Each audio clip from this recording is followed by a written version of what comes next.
ही जानी मानी सामाजिक कार्यकर्ता और महिला अधिकारों के लिए बहुत लंबे समय से संघर्ष कर रही अंबर जैदी मैडम भी हमारे साथ मौजूद हैं। मैडम, आपका बहुत शुक्रिया हमें समय देने के लिए। मैं आपसे जानना चाहता हूं, इस देश में महिलाओं को इंसाफ पाने के लिए आखिर कितनी कुर्बानियां देनी पड़ेंगी? देखिए, सबसे पहली बात यह है ब्रजेश जी, ये आपने बहुत बुनियादी और बहुत महत्वपूर्ण प्रश्न यहाँ पर उठाया, वो ये कि जिस दिन हमारे देश में महिलाओं के उत्पीड़न पर राजनीति बंद हो जाएगी, उस दिन महिलाओं के लिए जो न्याय की जो लड़ाई है या जो प्रोसेस है वो आसान हो जाएगा। क्योंकि हम देखते हैं कि क्योंकि मैं महिलाओं के अधिकार के लिए काम करती हूँ और मेरा किसी पार्टी से कोई संबंध नहीं है। हर किसी का एक इंक्लिनेशन हो सकता है किसी भी पार्टी की तरफ या विचारधारा की तरफ, लेकिन जब हम महिलाओं को लेकर बात करते हैं तो मुझे लगता है कि हमें ये भूल जाना चाहिए कि हम किस पार्टी से ताल्लुक रखते हैं या हमारी विचारधारा क्या है।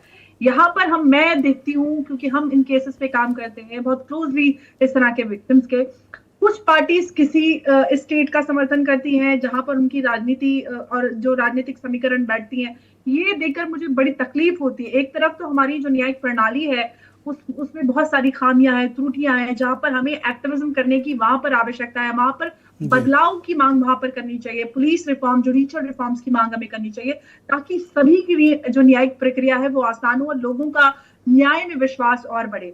आप बहन से बात कर रहे थे, आप ये देखिए उसने कई सारी ऐसे बातें की कि मैंने इज्जत खोई। ये किसी महिला के लिए इस बात को कहना बहुत बड़ी बात होता है, और मैं कहना चाहती हूँ अपनी इस बहन से कि आपने इज्जत नहीं खोई, आपने करोड़ों उन महिलाओं के लिए आवाज उठाई और हिम्मत है। आपकी इज्जत, बड़ी इज्जत उन लोगों की खोती है जो इस तरह का कृत्य करते हैं महिलाओं के साथ और बच्चों के साथ।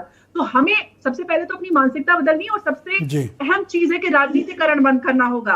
प्रियंका गांधी उत्तर प्रदेश के किसी जिले में होता है तो वहां पर पहुंच जाती है, किसी एक प्रदेश में होता है तो नहीं जाती है।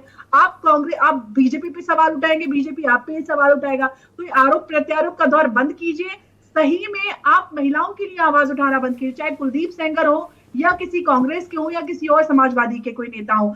हमें इस तरह के लोगों को पूरी तरह से राजनीति से अभी देखिए, जैसे इमीडिएट हमको अपनी बहन को इस तरह के रिलीफ की जरूरत है कि वो सुरक्षित महसूस करें, न्याय की इस लड़ाई में उनको कोई कमी ना आए, चाहे पैसा या रिसोर्स या एडवोकेट्स या कहीं आने जाने के लिए उतनी सुरक्षा और आज़ादी, और उनके जीवन यापन के लिए उनके पास सरकारों को या समाज को मिलकर कुछ करना चाहिए ताकि वो एक सम्मानजनक जिंदगी गुजार सके।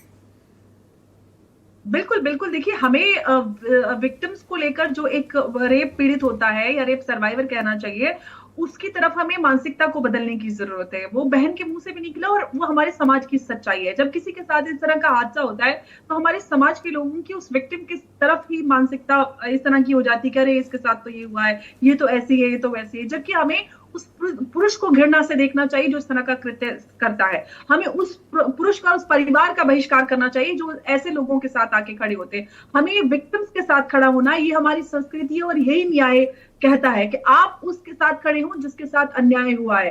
तो समाज बदल रहा है, ऐसा नहीं है कि देश उनके साथ नहीं है, लाखों करोड़ों लोग उनके साथ है। निर्भया में चाहे आशा जी की बात करें, उनके साथ देश खड़ा हुआ, लोग लाखों की संख्या में सड़कों पर आए। बहुत शुक्रिया आपका कि आपने इस तरह से हमारी पीड़ित बहन का हौसला बढ़ाया, और न्याय की लड़ाई में हम सब उनके साथ खड़े हैं।